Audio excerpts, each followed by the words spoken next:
Hi guys, it's Katie. I'm back with another edition of my vlog and it's Sunday. So you know what that means? It's time for our Cinema Club Sunday Roundup. Little revisit on everything we watched over the course of the last week. Starting at the beginning of the week with the new Creepshow anthology TV series that came out on Shudder streaming late last year.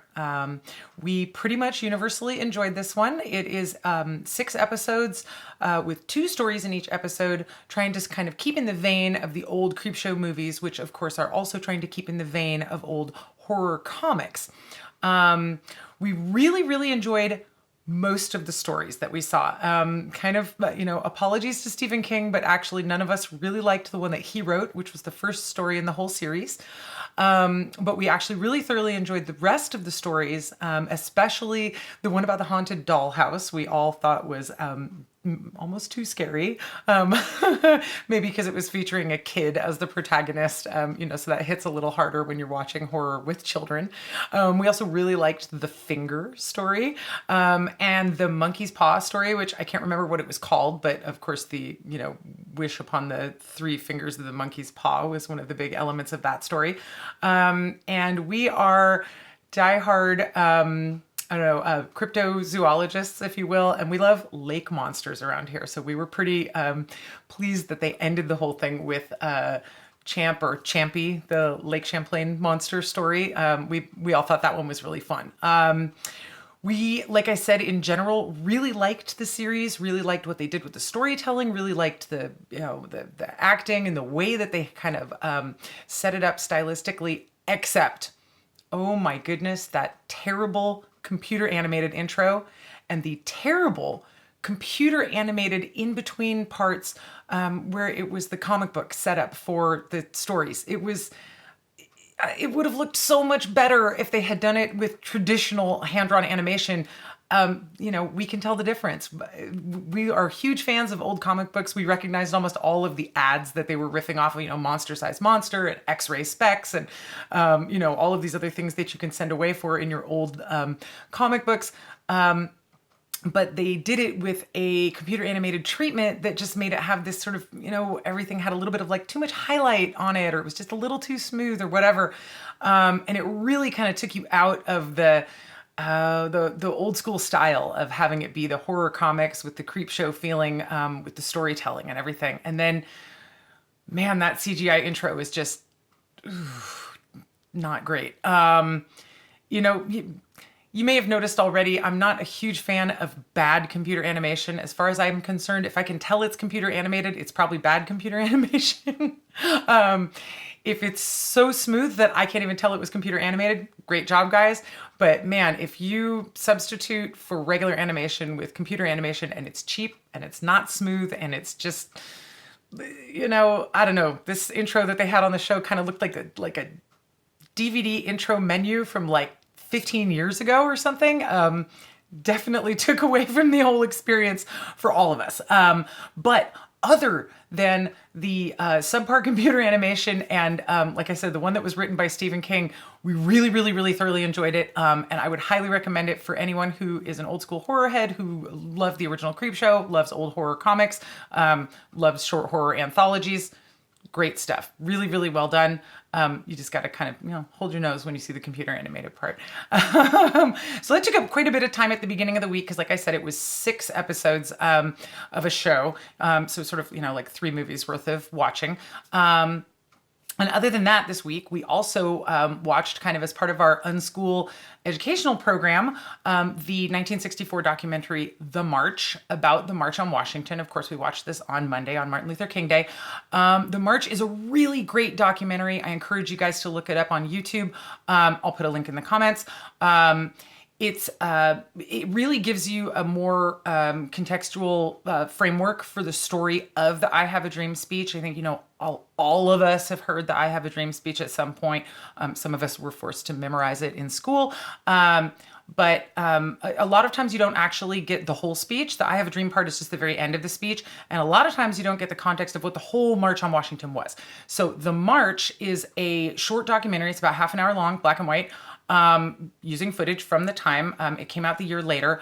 It's a really great just nice historical piece to kind of bring you into what was happening at the time.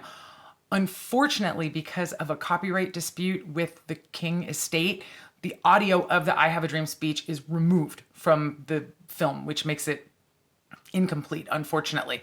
The good news is you can access video with audio of the I Have a Dream speech everywhere.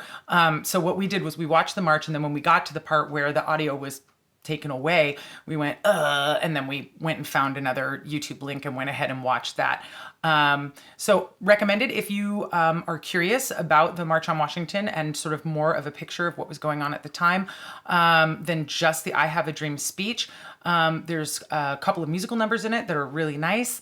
But my favorite part is just seeing all of the film footage of just regular old folks who were fed up with what was going on in this country and wanted to do something about it and wanted to go march for civil rights and went and did it. It's a pretty stunning piece to just take a look at.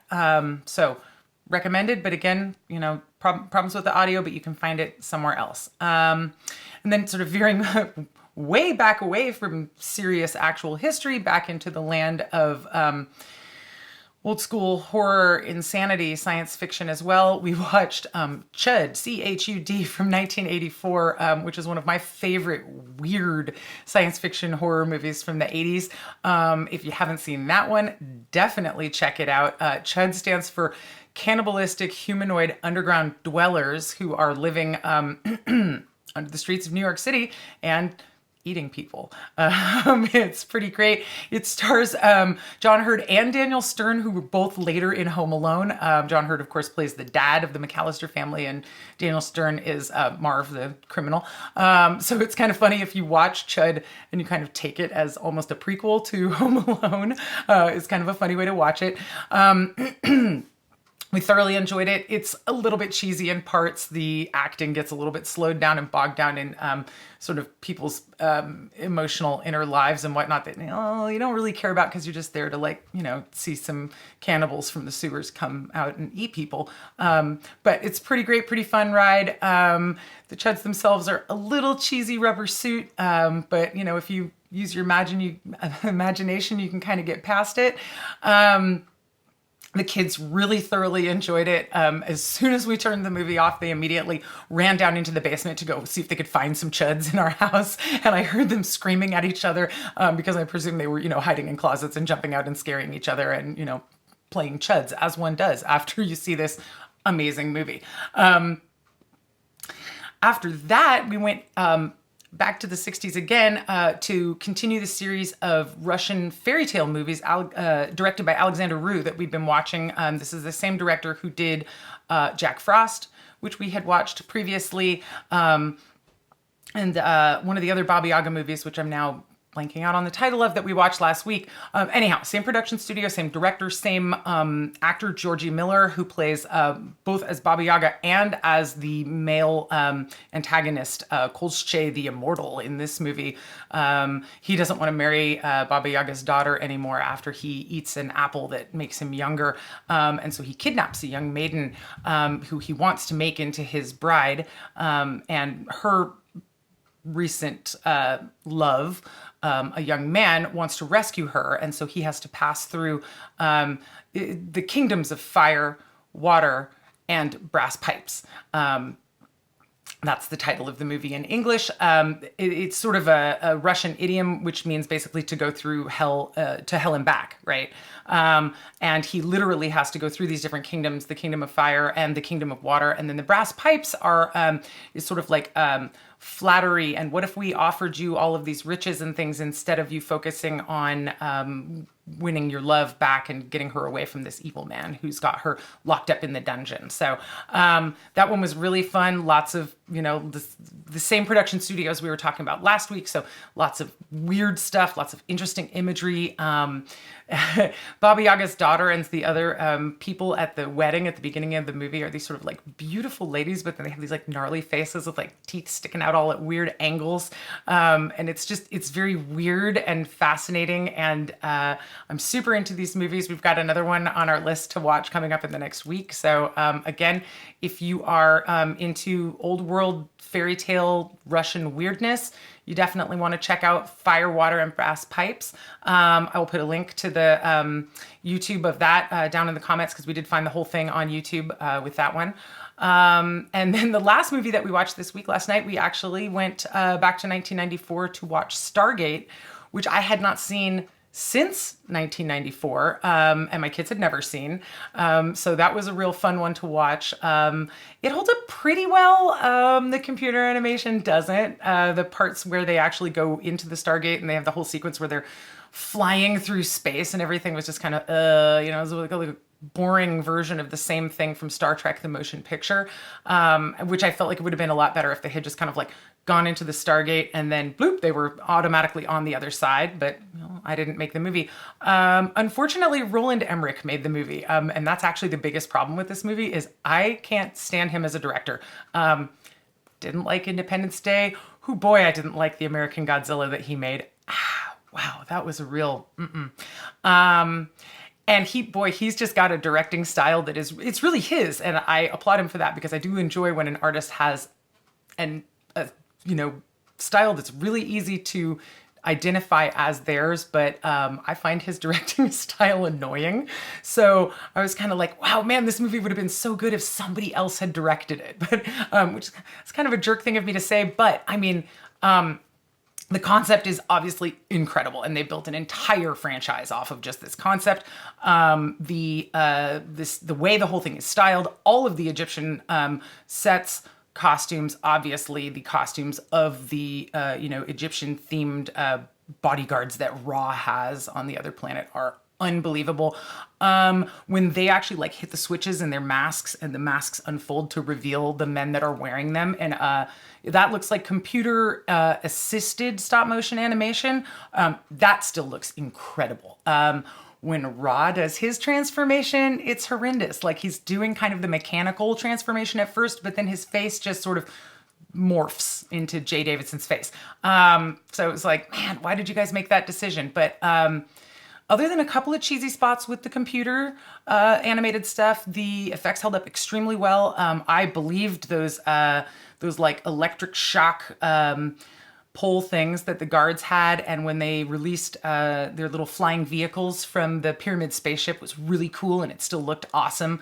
And all the scenes out there on the desert planet with all of those people that are from the tribe that's not allowed to read, whatever they're called, those all looked incredible.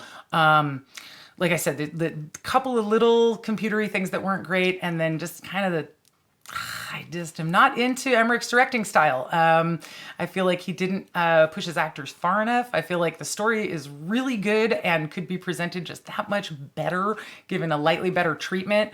But it's an incredible movie. It kicked off this whole huge franchise of stuff. The idea is always going to be incredible. If you don't know, the concept of the movie is, what if the pyramids were really built by aliens? Let's take that and just roll with it. So if for some reason you haven't seen it, recommended. We streamed it on Amazon.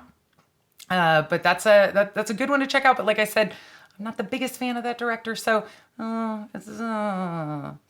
recommended with reservations. I did crack up. I read Roger Ebert apparently hated the movie, and it was like in his top 10 worst movies of all time. And he had a lot of crap to say about it, which really cracked me up after I just watched it yesterday. So that's it for our Cinema Club Roundup for today. I do know that coming up for this next week, we are going to be watching a weird movie from the 80s called The Peanut Butter Solution that I don't know a whole lot of people who've ever heard of this movie or seen it. I was introduced to it by my dad as a kid, and I've met 2 other people in my entire life who've seen this movie. And I showed the guys the trailer the other day, and they were like, whoa, that looks weird and cool. Let's watch it. So that's what's on deck for tonight. And tomorrow we're going to go out to the theater and we're going to see 1917, and I'm really excited about that one. And I'm not sure what else this week is holding for Cinema Club, but you can tune in next week for our Cinema Club Sunday Roundup and find out then. Thanks for watching. I will check you guys out later.